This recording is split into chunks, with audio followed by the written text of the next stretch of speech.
Buenos días, hermanos. Un gusto de saludarles. Voy a invitar que abra su Biblia en Romanos capítulo 7, versículo 19. Romanos 7, 19, a modo de introducción de la enseñanza del día de hoy. Dice así Romanos 7, 19. Porque no hago el bien que quiero, sino el mal que no quiero, eso hago. Y así hago, porque no hago el bien que quiero, sino el mal que no quiero, eso hago. Oremos a nuestro Dios. Padre Santo, te damos gracias en esta mañana por tu palabra, para seguir comprendiendo la realidad del pecado en nosotros, para poder dar una batalla, una lucha con mucho mayor sentido, con mucho mayor dirección, para crecer en santidad y así cumplir tu propósito en nosotros.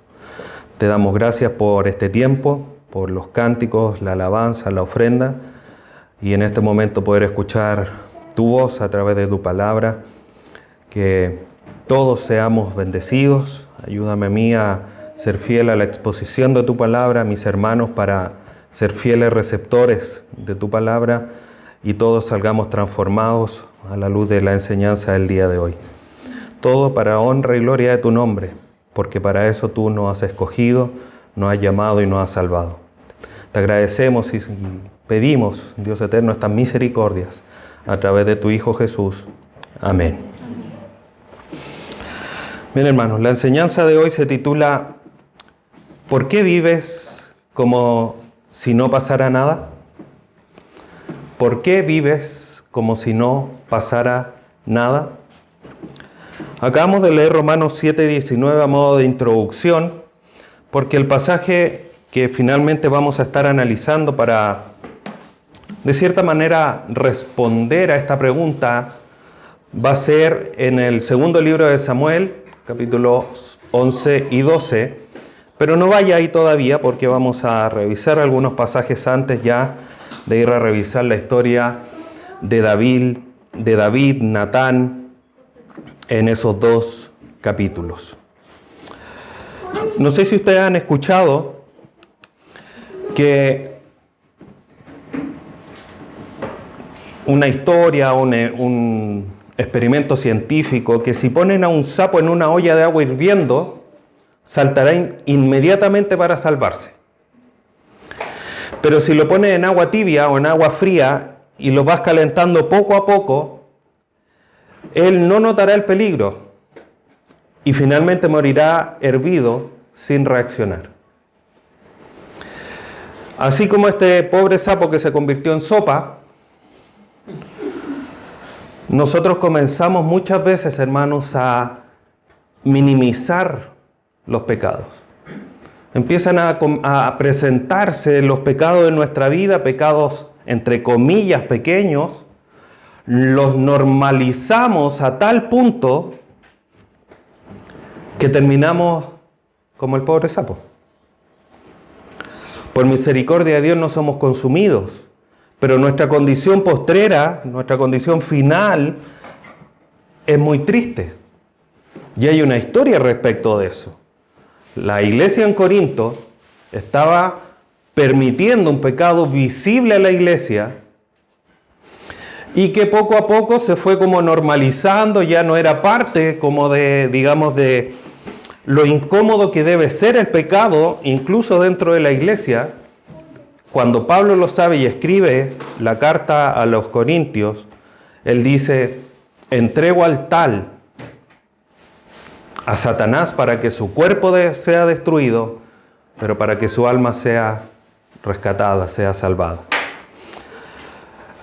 Y lamentablemente, hermanos, quizás cuántos cristianos al día de hoy han recibido esa misma disciplina de parte de Dios solamente porque no han visto el peligro de los pecados que se van acumulando, como así en este experimento el sapo no se da cuenta cómo el agua va subiendo de temperatura porque su cuerpo se va adecuando al ambiente.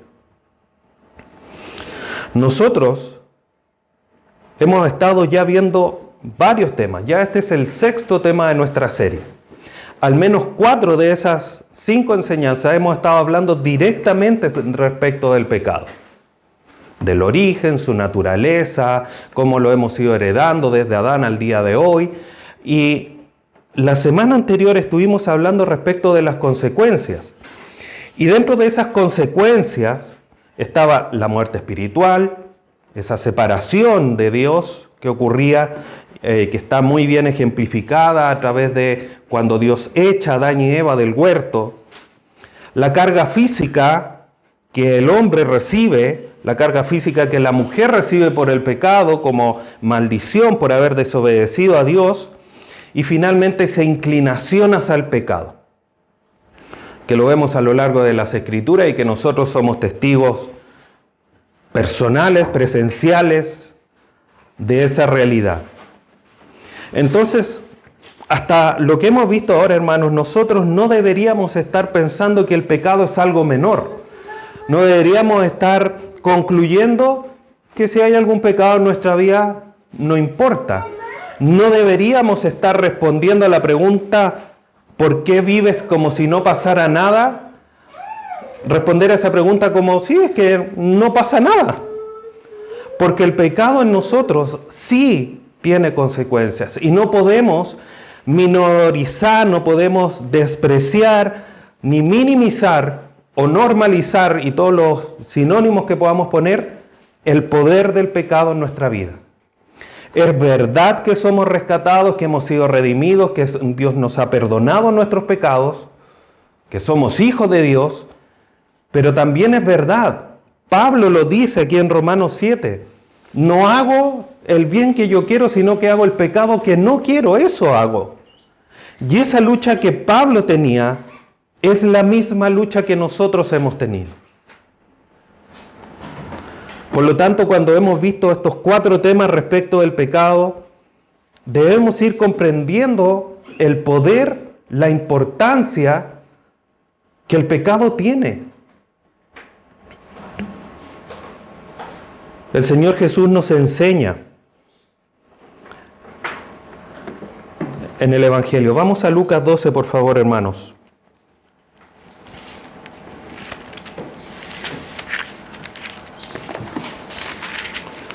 Lucas 12, versículos 1 al 3.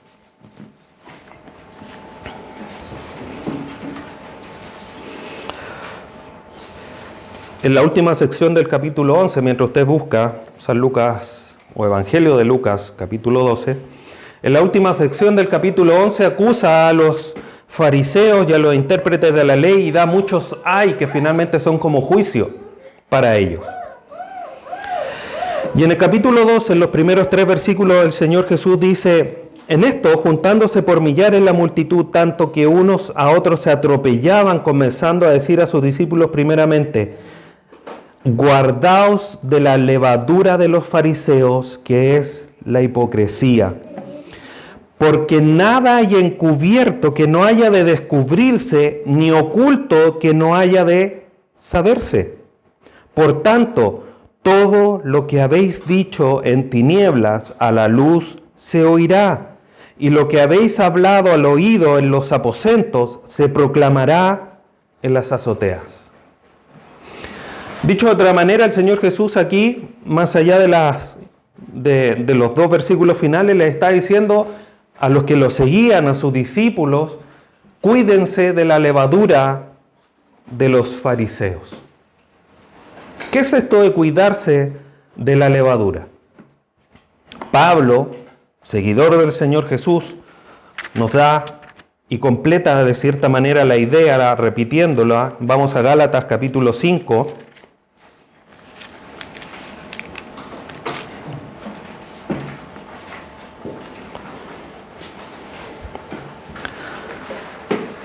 Gálatas capítulo 5, versículo 9, Pablo toma esta enseñanza del Señor Jesús y cuando le escribe a los de Galacia, les dice en Gálatas 5, 9, un poco de levadura leuda toda la masa. Un poco de levadura leuda toda la masa. Aquí, para los que hacen pan, esta analogía hace mucho sentido, porque solo basta un poco de levadura para que toda la masa fermente, suba, quede esponjosita para poder comerlo y cocinarlo. Y es eso finalmente lo que el Señor Jesús le estaba diciendo a sus seguidores. Cuídense de la levadura de los fariseos. No dejen que esa levadura, esa contaminación, eso que se propaga tan rápido y que inflama el resto de la masa, los contamine. Y aquí Pablo le vuelve a decir la misma idea a los de Galacia. Y nosotros, hermanos, poniendo otro refuerzo a lo que ya decía, no podemos tomar en menos el poder del pecado. Deberíamos ya entenderlo. Al día de hoy, espero que en sus corazones quede aún más grabado a fuego el poder y la importancia que le debemos de dar al pecado en nuestra vida. Porque un pecado en nuestra vida va a contaminar todo lo que nosotros somos. Ese es finalmente lo que esta ilustración quiere decir. Pablo, volviendo ahí a Romanos 7, en ese pasaje del 15 al 20, relata esa cruda realidad que todos nosotros vivimos día tras día. No quiero hacer lo que hago realmente porque yo quiero hacer otra cosa. Quiero agradar a Dios. En mi mente, en mis deseos está querer hacer la voluntad de Dios. Pero en mí hay una ley, dice Pablo, que me hace hacer lo que Dios no quiere. Hago cosas que no quiero hacer. Es una incongruencia en mi vida. Y esa es la lucha que todos nosotros vivimos. Por un lado, vivir la santa voluntad de Dios, pero por otro lado, los deseos pecaminosos.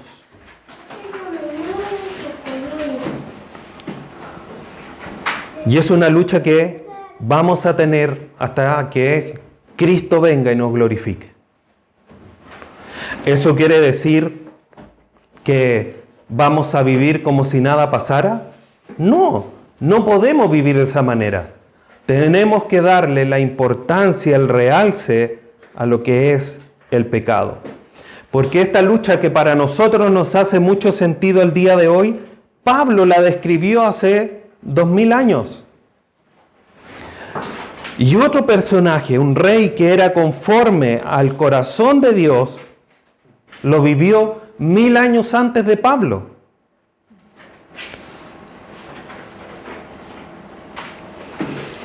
Entonces, hermanos, la lucha contra el pecado es una experiencia que todo ser humano ha vivido. Y eso para nosotros que somos hijos de Dios no significa que estamos separados de Dios, lejos de Dios, en el sentido de estar muertos espiritualmente. Pero sí significa que nuestra comunión con Dios no es lo que debería ser. Enfrentar, tener consideración de nuestras debilidades es el primer paso para poder saber por dónde yo tengo que transitar, qué es donde yo me tengo que preocupar para transformar mi vida y vivir la libertad que Cristo me ha dado del pecado. De nada sirve hacerme, como se dice, hacerme el loco. Solo es haciéndonos conscientes de nuestras debilidades es que nos hacemos más dependientes de nuestro Señor Jesús y de su Evangelio. Si alguien no tiene dinero, Sería bien insensato que viviera como si tuviera todo el dinero del mundo, gastando, aprovechando todo lo que son las tarjetas, los préstamos y todas las cosas y dándose quizás una gran vida, pero después obviamente no hay dinero para poder sustentar ese estilo de vida o esos gustos que se quisiese dar. Y creo que en ese sentido todos estamos de acuerdo, todos nos ajustamos lo más posible al dinero que tenemos, porque es insensato vivirlo de la otra manera. Entonces, de esa misma manera, con el pecado tenemos que actuar, siendo conscientes que somos débiles, que tenemos áreas débiles en nuestra vida y que la única manera de solucionarlas es estar en mayor comunión, en mayor dependencia de Dios. No de otra manera. Haciéndolas a un lado, no se solucionan las cosas.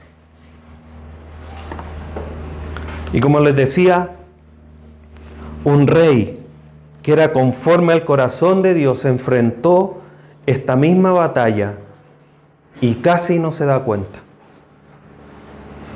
Y es a través de la historia de ese rey que hoy día, hermanos, quiero que entendamos que no podemos vivir como si no pasara nada. Vamos al segundo libro de Samuel, capítulo 11.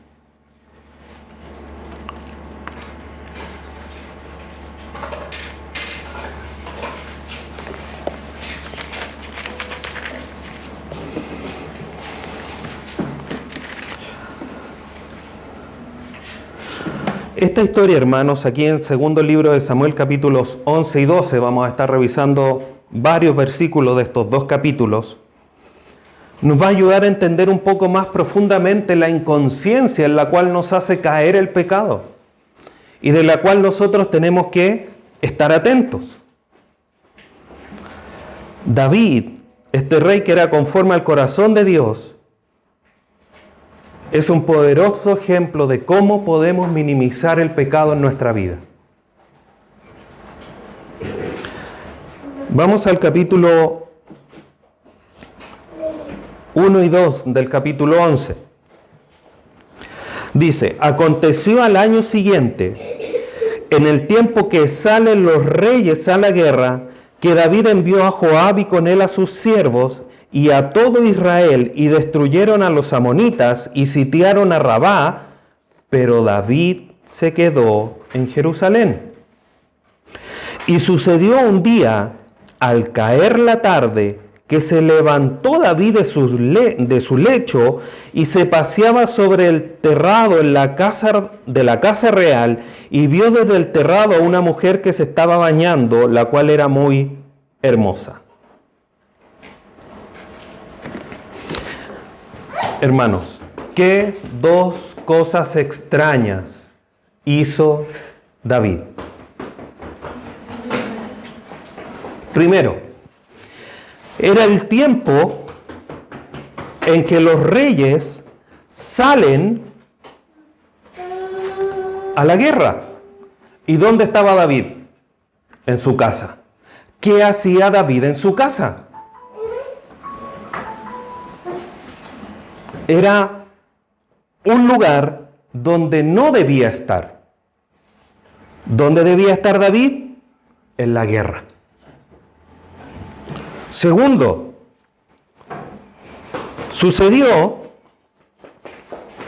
un día que él estaba acostado ya al caer la tarde, o sea, dispuesto a dormir. ¿Y qué hizo? Se levantó de su cama y comenzó a pasearse y a mirar a una hora que era quizás normal que la gente se bañara, porque obviamente estaban todos acostados y nadie lo iba a ver por la ventana. ¿Y dónde estaba David? Mirando sobre la terraza de la casa del rey. ¿Debería haber estado David ahí? No.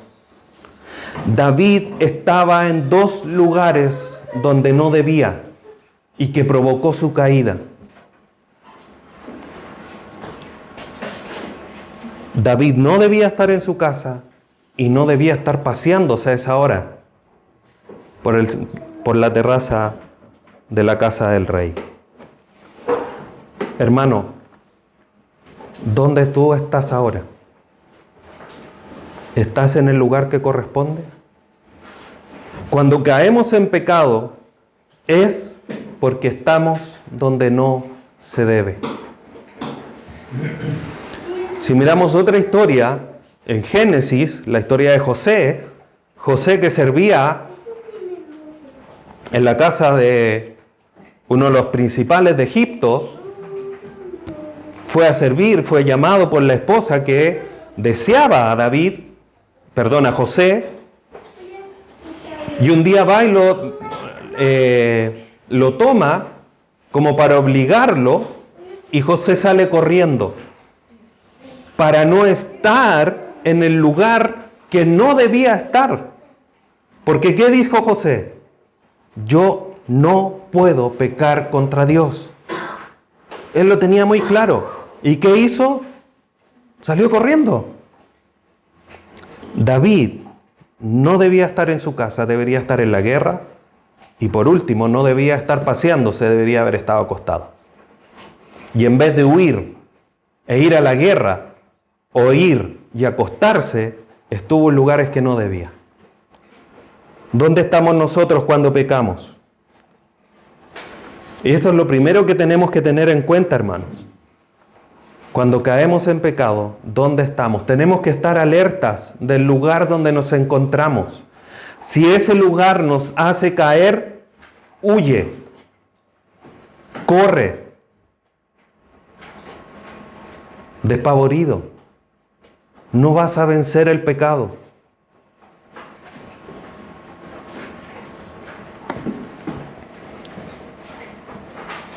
Entonces lo primero que vemos aquí en la historia de David, volviendo al segundo libro de Samuel, es que David tuvo una caída gradual.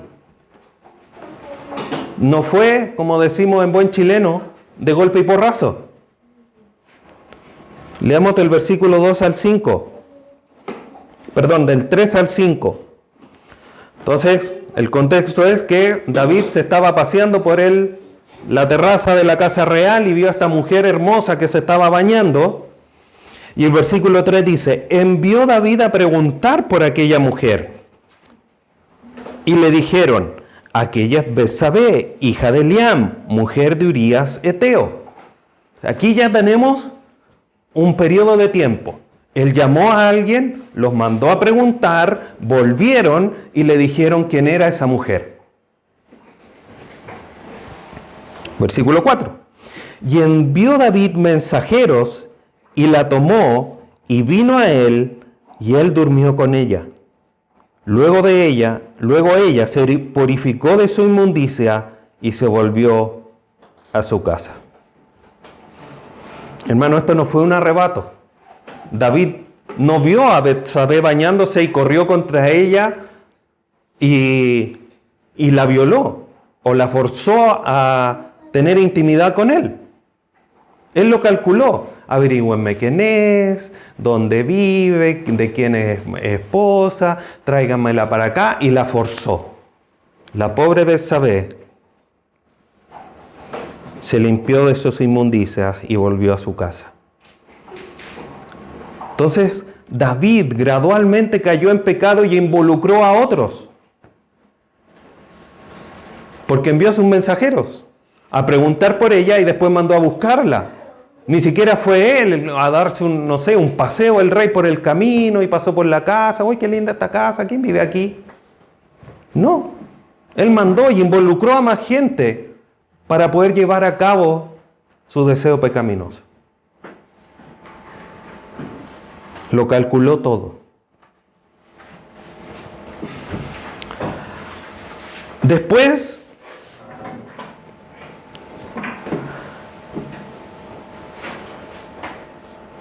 en el versículo 5, este pecado de David, este adulterio, tuvo consecuencias. Versículo 5. Y concibió la mujer y envió a hacerlo saber a David diciendo: estoy encinta.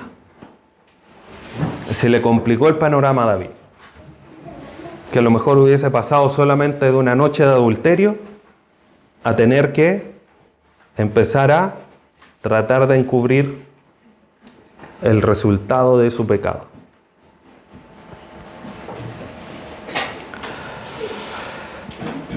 Y eso fue lo que trató de hacer, trató de cubrir las consecuencias de su pecado. Del versículo 6 al 14 encontramos lo que David trató de hacer. Versículo 6 dice: entonces David envió a decir a Joab: envíame a Urías Eteo, y Joab envió a Urías a David. ¿Dónde estaba Urías? Estaba en la guerra. Como decimos en buen chileno, estaba allá por Chuchunco Urías. Y Urías, David manda un mensajero: dile a Joab, el principal del ejército, mándame a Urías. ¿Para qué quería Urías en la casa? Bueno, lo invitó a comer, le dio un poquitito de alcohol y le dijo: ya, ahora vete a tu casa, acuéstate con tu mujer, aprovéchala, disfruta con ella. ¿Y qué hizo Urías? Dijo: no, ¿cómo voy a hacer yo eso? Están mis compañeros peleando en la batalla y yo me voy a acostar con mi mujer. Se quedó acostado en la puerta de su casa por si las moscas. Voy a hacer la historia corta. Y se lo llegaron a decir a David. Y David dijo: oye, ¿qué pasó? ¿Por qué? Y él le dice justamente: mis compañeros están en la guerra, ¿cómo iba yo a estar tranquilo en mi cama con mi mujer? Y los demás estaban en guerra, en peligro. Por eso decidí quedarme en la puerta de mi casa. Y nuevamente David lo invitó a cenar, le dijo que se quedara, que pasara un buen tiempo, que se fuera a su casa. Y lo que hizo Urías fue irse a la casa de unos amigos. No le resultó. Trajo de la guerra a Urías. Y como no le resultó de que Urías tuviera intimidad con su esposa Betsabé, tuvo que ir más allá.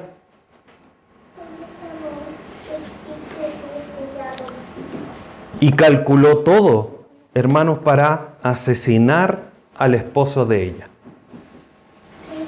a Urías.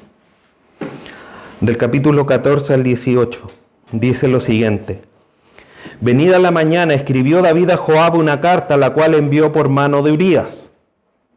Imagínense, ocupó el mismo Urías para mandar órdenes a Joab. ¿Qué le dijo a Joab?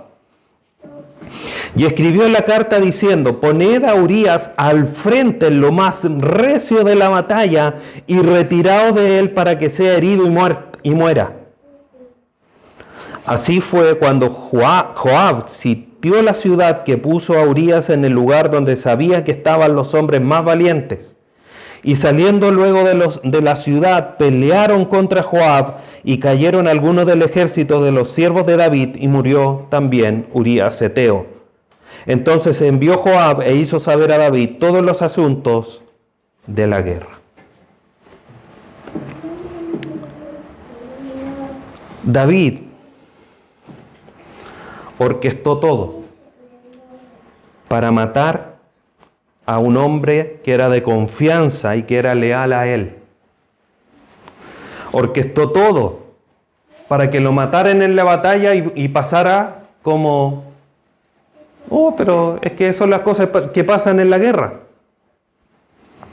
Y se lo entregó en bandeja a los enemigos, de escalada en escalada, para ir cubriendo un pecado, otro pecado, como no les resultó, otro pecado, y de manera gradual cayó en los dos grandes pecados que se conocen, los que cayó David: fornicación o adulterio y asesinato. Y esto lo hizo caer en una inconsciencia espiritual, hermanos. Guardó su pecado como si no estuviera pasando nada.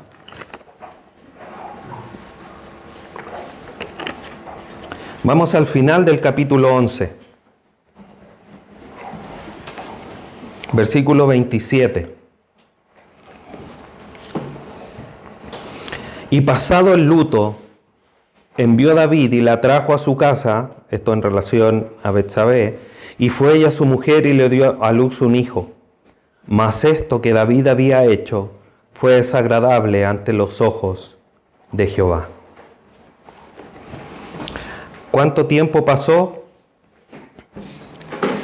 entre que David cometió el primer pecado hasta que Dios proclamó? No es que obviamente pasó un tiempo y Dios recién se dio cuenta, sino hasta que fue proclamado delante de los ojos, o sea que Jehová dijo, ¿esto me es desagradable? Por lo menos pasaron 9 meses. Al menos 9 meses. Un poquitito más quizás. Esos 9 meses pasó de ser un hombre fiel a Dios, a los mandamientos de Dios, a estar en una condición espiritual de inconsciencia. Mandó matar violó a Betsabé. La forzó. Trató de engañar a Urías. Mató a Urías. Asesinato. Obviamente no de su mano, pero orquestó todo con premeditación. Y eso en un periodo de 9 meses. De manera gradual. Y vivió como si nada estuviese pasando. Al final del tiempo trajo a Betsabé a la casa, pasado el luto, que las esposas guardaban 7 días de luto. O sea, después de una semana dejó que viviera el luto y la trajo a su casa y la hizo su mujer. Como si nada estuviera pasando. ¿Qué pasaba con la conciencia de David? Gobernando de una manera indiferente, ocultando las consecuencias de sus actos, sus propios actos. Y sin lugar a duda eso le trajo consecuencias. De manera posterior, él obviamente se da cuenta. Deje una marca ahí en segundo libro de Samuel y vamos al Salmo 32.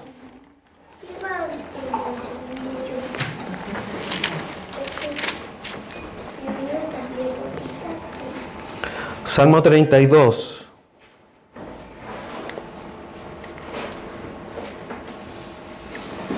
Justamente, David escribe este salmo posterior a esta situación.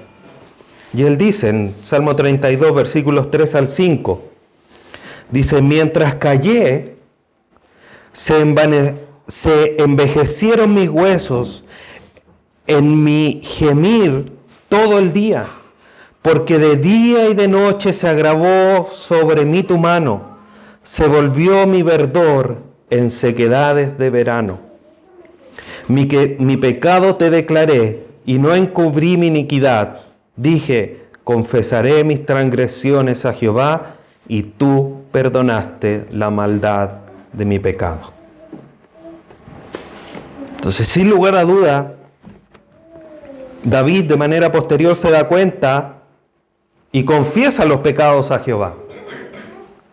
Pero en ese momento estaba inconsciente espiritualmente. Su conciencia no le acusaba de nada.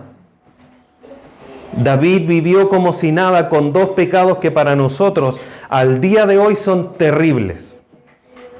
Adulterio y asesinato. ¿Cuánto más, hermanos, nosotros vivimos con pecados que no son tan terribles, que están presentes en nuestra vida y que por supuesto no nos hacen ni cosquilla en la conciencia? Y uno le va pidiendo, va haciendo que aparezca el otro y ese otro a otro y los vamos encubriendo y vamos tratando de tapar los hoyos. Y vamos cayendo en una inconsciencia espiritual.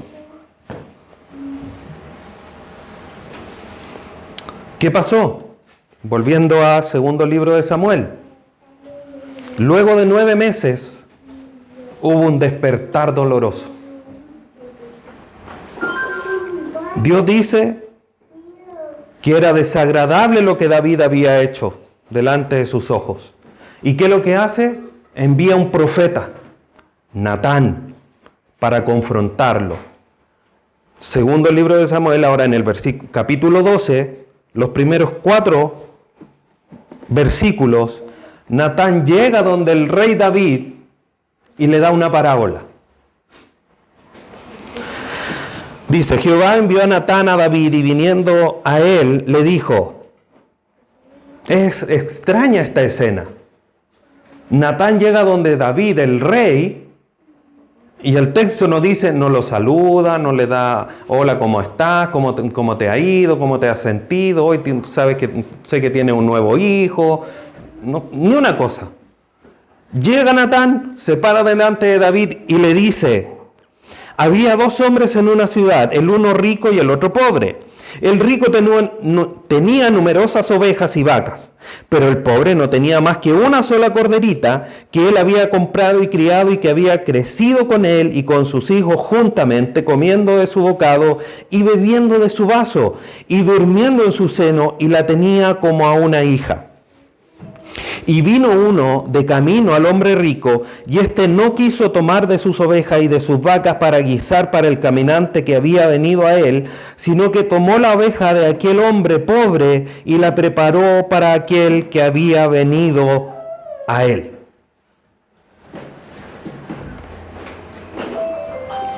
Entonces, Natán llega y le cuenta esta historia.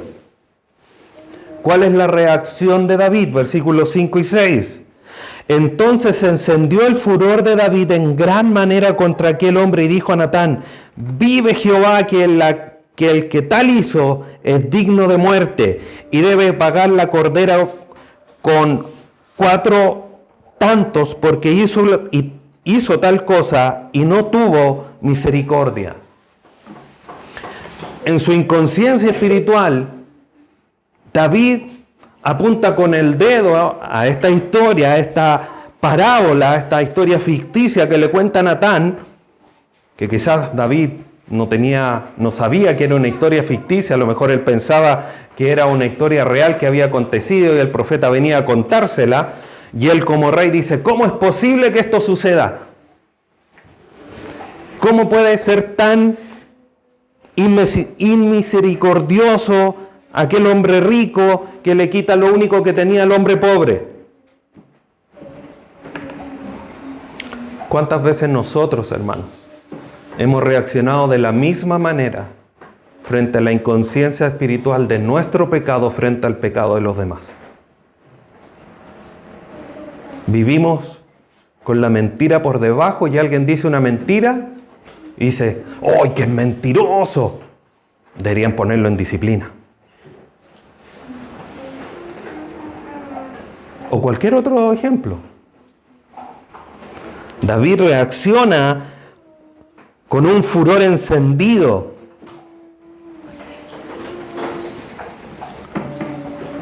¿Pero qué fue lo que sucedió? Lo que le he dicho muchas veces más.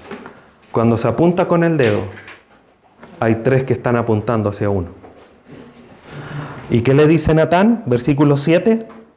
Entonces dijo Natán a David, tú eres aquel hombre. Ni una otra cosa. O sea, obviamente le dice más cosas a Natán, pero así de simple, hermano. ¿Tú quieres hacer eso?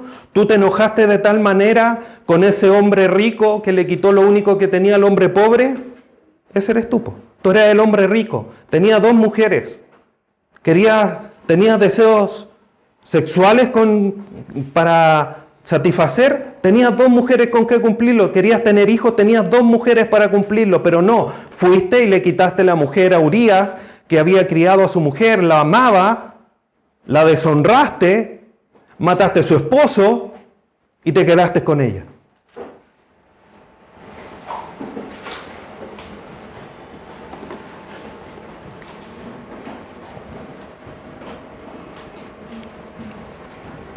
Y de la inconsciencia pasamos a este despertar doloroso para terminar en unas consecuencias conscientes.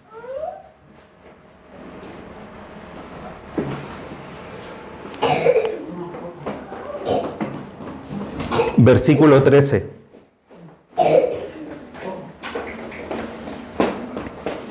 Dice, entonces dijo David a Natán, pequé contra Jehová. David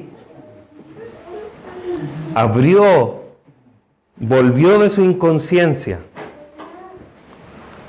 No fue solo volverse consciente, sino que Dios le trajo a David, le presentó no solamente su pecado, sino que las consecuencias de lo que él había tratado de ocultar.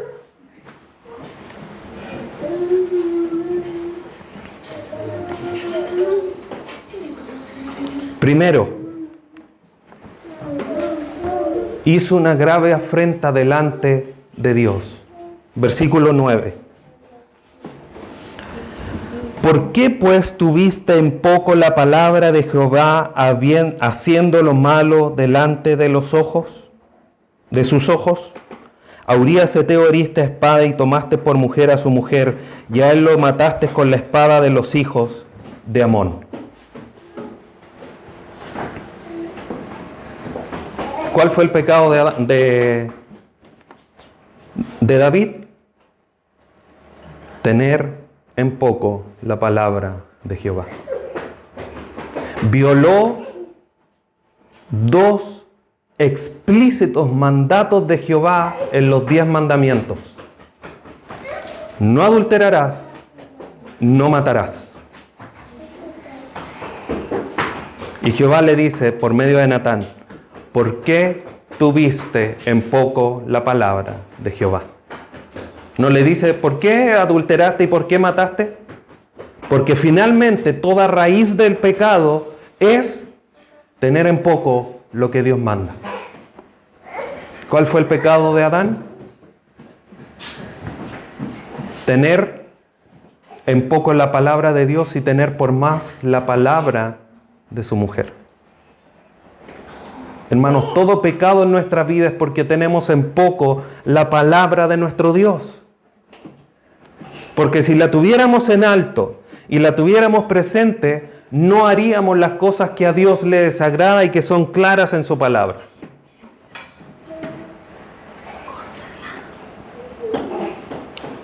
Segundo, la muerte no se iba a apartar más de su casa. Versículo 10. Por lo cual ahora no se apartará jamás de tu casa la espada, por cuanto me menospreciaste y tomaste la mujer de Urías Heteo para que fuese tu mujer. O sea, la tranquilidad en la que vivía David, obviamente había que hacer guerra en contra de los demás pueblos, pero en su casa vivía todo tranquilo. Y sabemos que de manera posterior, uno de los hermanos se mete con su hermana y genera todo un problema familiar. Y eso es fiel reflejo de lo que Jehová le dice a David por medio de Natán. En tu casa estará, no dejará de estar presente la espada, la muerte.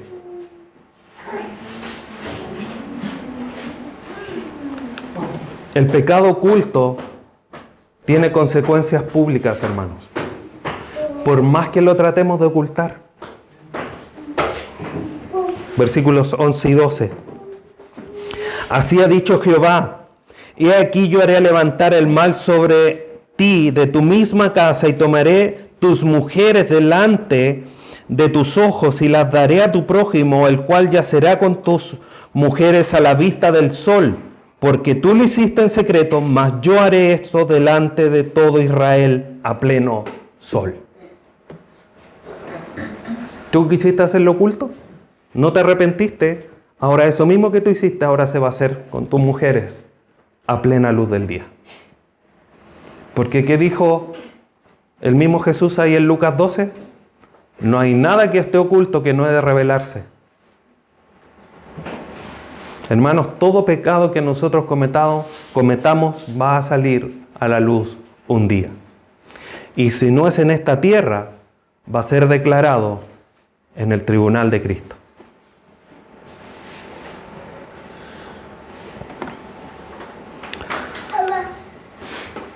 Llevó a blasfemar el nombre de Dios, hermanos. Versículo 14. Mas por cuanto con este asunto hiciste blasfemar a los enemigos de Jehová, el hijo que te ha nacido ciertamente morirá. Y aquí tenemos estas dos últimas consecuencias. Que el hijo que había nacido de Betsabé iba a morir. ¿A raíz de qué? De que el pecado que David había cometido había llevado a que otros pueblos blasfemaran el nombre de Jehová. ¿Cuántas veces nosotros con nuestro propio actuar, hermanos, en distintos lugares, en nuestros trabajos, en nuestros estudios, en la plaza, en la micro, en donde sea, hemos pecado y hemos dicho, hemos hecho que otros digan, uy, para eso mejor no sirvo a Jehová, para eso me voy a hacer cristiano? Y blasfeman el nombre de Jehová. El pecado de David hizo que otros blasfemaran el nombre de Dios, y Dios le quitó a su hijo. Eso no quiere decir que a nosotros nos vaya a quitar un hijo. Pero hermanos, esto revela el poder que tiene el pecado en nosotros, de hacer que otros, en vez de que nosotros seamos luz y se acerquen al Evangelio, terminen blasfemando el nombre de Jehová, el nombre de nuestro Dios, aquel que te rescató de este poder, de la consecuencia de la muerte espiritual. Y nosotros con los pecados que permitimos en nuestra vida y que decimos, no, si aquí no pasa nada, vivimos como si no pasara nada, terminan blasfemando el nombre de Dios.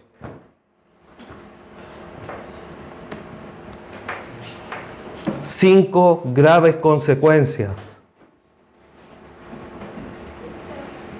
del pecado de David. Y David vivía como si nada pasara.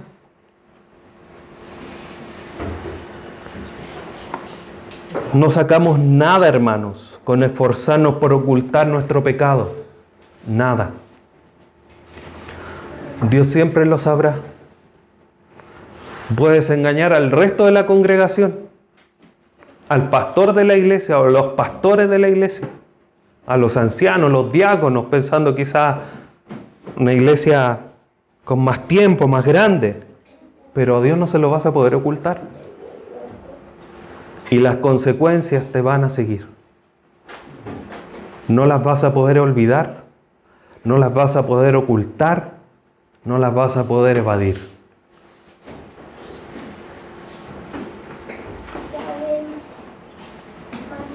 El versículo 13 dice, entonces dijo David a Natán, pequé contra Jehová.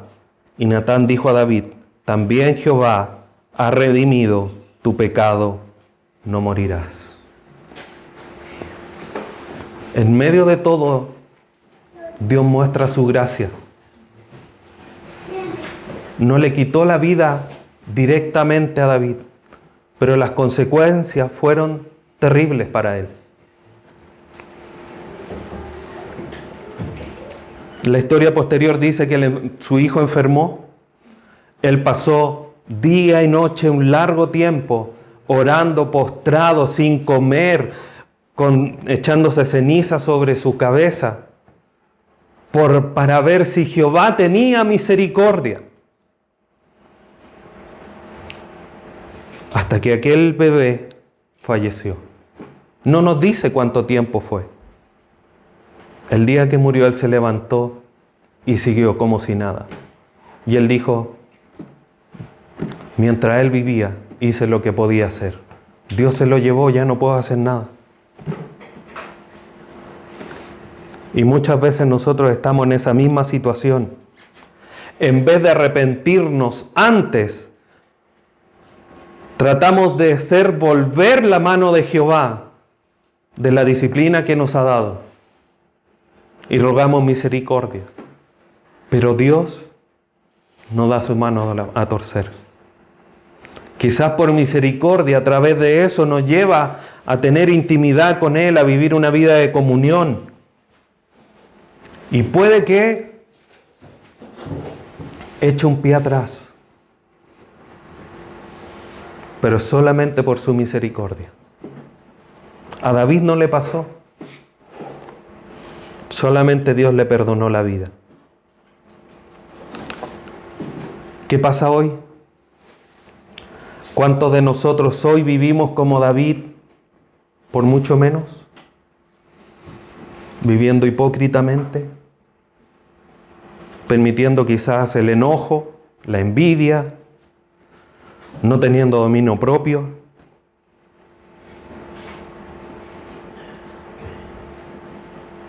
¿Qué podemos hacer para estar alerta y no volvernos inconscientes del pecado y no seguir viviendo como si no pasara nada? Lo primero que tenemos que hacer es estar atentos a los pecados silenciosos o respetables, o furtivos, como dice Jerry Bridge. Todos esos pecados que nuestra conciencia los considera en poco, que no los tiene como si fuesen pecado. No, hermanos. Si la Biblia dice que es pecado, nosotros no tenemos por qué permitirle a nuestra conciencia que nos diga no, si no importa. Que no es tan grave, no es para tanto. No, hermanos. Tenemos que pensar, como leíamos al inicio, en la reflexión antes de la palabra. Todo lo honesto, todo lo justo, todo lo que es digno de alabanza. En eso pensar. No como nos conviene, sino como Dios dice. Segundo, tenemos que estar atentos a las razones de por qué no vemos ese pecado. La rutina del día, porque quizás dentro de nuestra rutina hemos hecho hábitos ciertos pecados. Quizás está presente en nosotros la autojustificación. Ay, si los demás lo hacen, ¿por qué yo no? Si mira cómo andan los demás. Yo no ando tan mal. Hermanos, nuestro molde no es los demás, es Cristo. Porque Él es el molde, el formato que Dios nos quiere dar para que seamos semejanza de su Hijo. Romanos 8. Para eso nos predestinó, nos llamó, nos justificó, nos va a glorificar para que seamos semejantes a su Hijo. A Él nos tenemos que igualar, no a mi hermano.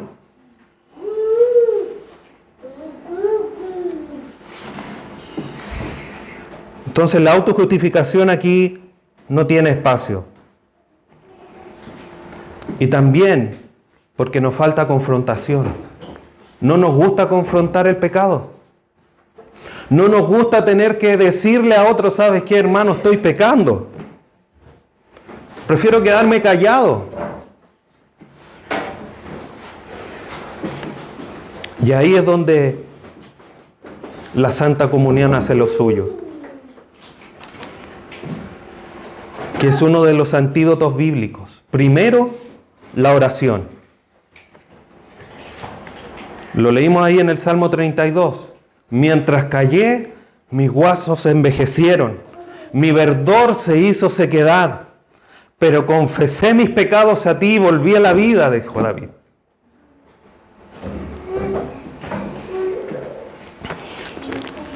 El Salmo 139 dice lo siguiente, versículos 23 y 24. Examíname, oh Dios, y conoce mi corazón. Pruébame y conoce mis pensamientos.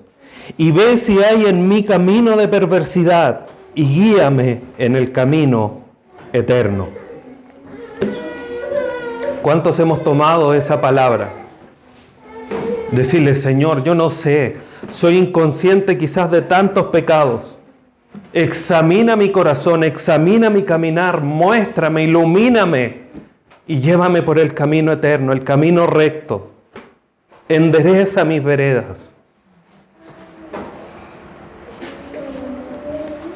La oración, hermanos, como lo hemos dicho en otras ocasiones, es someter nuestra voluntad a la de Dios. Por eso es tan necesario la oración. Pero por otro lado, otro hermoso antídoto que tenemos, lo encontramos en la carta de Santiago, capítulo 5, versículo 16. Dice: confesaos vuestras ofensas unos a otros y orad unos por otros para que seáis sanados. La oración eficaz del justo puede mucho. Hermanos, si hay algo que dentro del círculo de pastores se menciona mucho, es el tema de rendir cuentas. En tener a quizás otro pastor o alguien de confianza de la iglesia y decirle, llegar y sentarse, no sé, una vez al mes, cada 15 días, decirles ahí, que hermano, no estoy orando. ¿Sabes qué, hermano? Estoy mirando a una mujer. ¿Sabes qué, hermano? Se está haciendo presente en mí la mentira. Y rendir cuentas. Para hacernos conscientes, no para que el otro nos apunte con el dedo, sino para decirte, hermano, oremos, porque la oración eficaz del justo puede mucho, para sanarnos de estas heridas, sanarnos y sacarnos esta levadura que puede leudar toda nuestra vida espiritual. Por lo tanto, hermanos, debemos comprender que el pecado no es débil. Y esta frase puede sonar un poco extraña, porque quizás debería decir el pecado no es fuerte, Jesús es más fuerte, pero es que muchas veces nosotros decimos, no, es que el pecado no es para tanto y lo hacemos débil, lo minimizamos, lo ponemos más abajo de donde debería estar. Pero el pecado es sumamente contaminante, poderoso, nos hace inconscientes.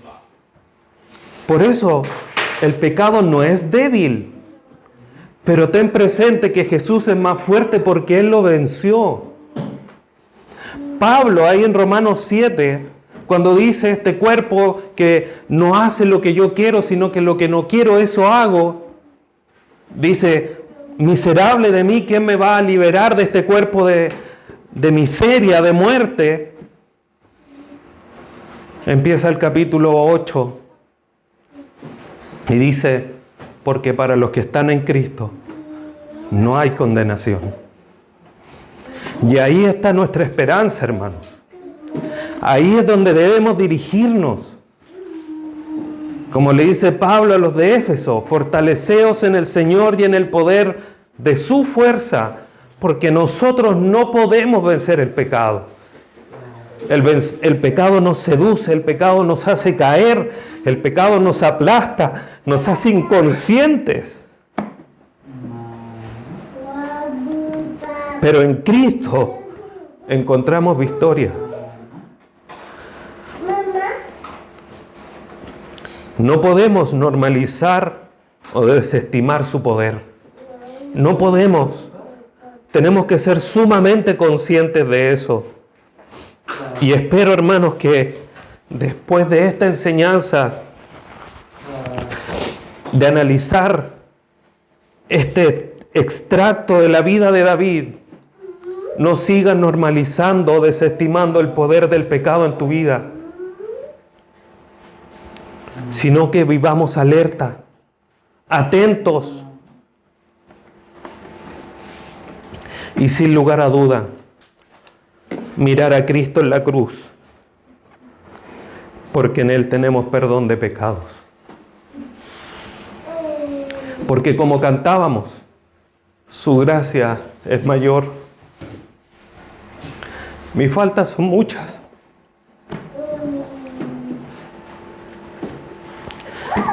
pero su gracia es sobreabundante. Matthew Henry comenta y dice: cuando estamos lejos de nuestro deber, estamos más cerca de la tentación. Cuando estamos más lejos de nuestro deber, estamos más cerca de la tentación. David debía estar en la guerra, pero no estaba en la guerra, no estaba en su deber, estaba más cerca de la tentación.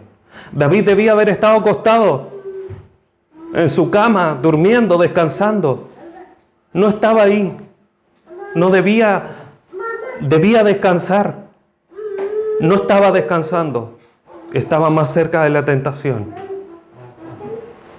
Hermano, nuestro deber es estar a la planta de nuestro Señor Jesucristo. Mientras más estemos en el lugar que debemos estar, más lejos vamos a estar de la tentación. Identifica a tu Betsabé, a tu Urías en tu vida. Sácalos a luz. Pide auxilio.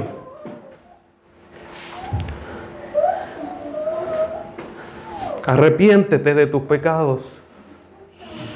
Cristo ya pagó por ellos en la cruz. Busca a tu Natán, que te confronte. Alguien que te hable sin filtros. Alguien que te diga que esté mal aunque te descueza el alma.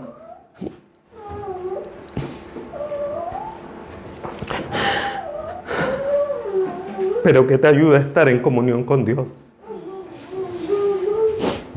Y cuando estés en el lugar que no debes, huye y corre al verdadero lugar donde debes estar. No al de la autocompasión. No, es que yo soy así, es que yo no puedo. No, corre al trono de gracia, a los pies de Cristo, aquel que tiene un nombre sobre todo nombre y que padeció todo esto para compadecerse de nosotros. Hermano, en el amor de Dios, no sigas viviendo como si nada pasara. En Cristo tenemos la redención, tenemos el perdón de pecados, pero lamentablemente nuestro orgullo, nuestra vergüenza, que no valen nada, nos hacen estar más lejos del lugar donde podemos encontrar la limpieza. Hermano, que Dios te bendiga, que Dios haga resplandecer su rostro sobre ti y podamos a través de su palabra, como dice el Salmo 119, alumbrar nuestro camino y nos haga ser conscientes de lo débiles, de lo necesitados que somos. Que no digamos como aquella iglesia de Apocalipsis: tú te crees fuerte, pero no sabes que eres pobre, desventurado, miserable. Que nuestro orgullo mejor dejarlo de lado y de llegarlo a los pies del Señor y decirle: Señor, soy un miserable, soy un pobre, pero en ti puedo más que en todo lo demás. No despreciemos la voz de nuestro Dios, hermanos. Yo les dije al inicio de esta serie, Dios nos va a hablar fuerte. Dios por algo nos está hablando tanto de pecado. Yo no sé qué pecado hay en tu vida, pero si Dios nos está hablando en esta dirección, con esta serie, un llamado a la santidad, y nos está hablando en nuestro discipulado de los pecados respetables, porque algo hay. Examínate, pídele a Dios, ora ahí como el Salmo 139, examíname, oh Dios, tu camino, examina mi corazón. Y abracemos la santidad desde ya, para gloria de nuestro Dios. Y recuerda, no sigas viviendo como si no pasara nada. Inclina tu rostro y oremos a nuestro Dios. Padre Santo, te damos gracias en esta hora. Porque solo a través de tu Hijo Jesús que podemos llegar delante de tu trono para encontrar el oportuno socorro.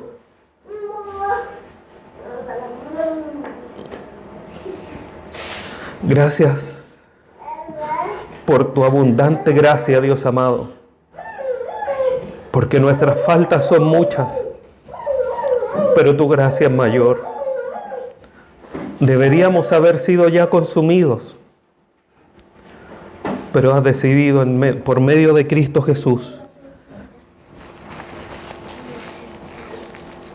perdonar nuestros pecados, llevarnos a la eternidad. ¿Cómo no hemos de vivir justa y piadosamente frente al tal muestra de gracia y de amor para con nosotros? Si no escatimaste a ninguno, ni tu propio Hijo, tenemos por seguro que no vas a escatimar en entregarnos la sabiduría, el poder, la conciencia para apartar el pecado de nuestra vida y así cumplir el propósito tuyo para nosotros, que es que seamos puros y sin mancha delante de ti, siendo aquella novia resplandeciente por la que viene nuestro Salvador Jesús, estando preparados con nuestras antorchas encendidas, con nuestro corazón ardiendo, gimiendo por el regreso de nuestro amado Salvador. Gracias, Padre eterno, porque quizás tu palabra es dura, pero también es necesaria esa confrontación firme. Como la tuvo David, así también nosotros hoy, para que nos íbamos viviendo como si nada pasara. Te bendecimos en esta hora y te agradecemos. Lo hacemos por medio de nuestro Salvador, Jesús. Amén.